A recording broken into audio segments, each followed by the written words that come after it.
రాజన్న సిరిసిల్ల జిల్లా తంగలపల్లి మండల కేంద్రంలో జాతరకు భూమి పూజ పనులను మరియు ప్రజాపాలన విజయోత్సవాల కార్యక్రమంలో భాగంగా మండల కేంద్రంలో మహాత్మా గాంధీ జాతీయ గ్రామీణ ఉపాధి పథకం ద్వారా జాతర పనులు నిర్వహించారు.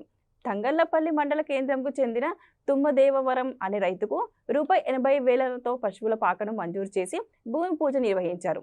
అనంతరం ఉత్తమ మల్టీ పర్పస్ కార్మికులకు సన్మానం నిర్వహించి రాజ్యాంగ దివాస్గా రాజ్యాంగ పీఠికను ఎంపీడీఓ లక్ష్మీనారాయణ అందించి చదివించి ప్రతిజ్ఞ చేయించారు. ఈ భూమి పూజ కార్యక్రమానికి మార్కెట్ కమిటీ అధ్యక్షురాలు వేలుమూల స్వరూపారెడ్డి, గ్రామ పంచాయతీ సిబ్బంది తదితరులు పాల్గొన్నారు. పౌరుల మధ్య ఏర్పడే వివాదాలను శాంతియుత మార్గాల ద్వారా పరిష్కరించడం అనే ప్రపంచ సూత్రానికి నా నమ్మకాన్ని ప్రకటిస్తున్నాను.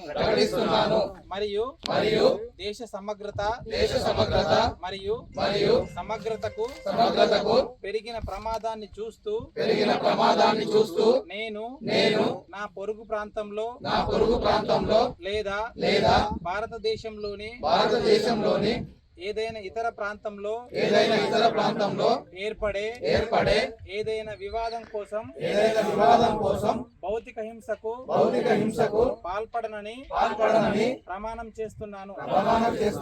జై హింద్. లక్ష్మీ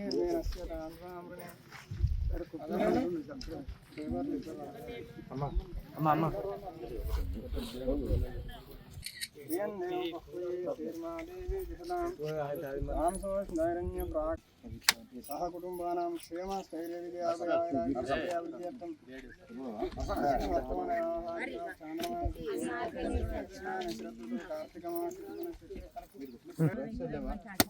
సహ కుటుంబ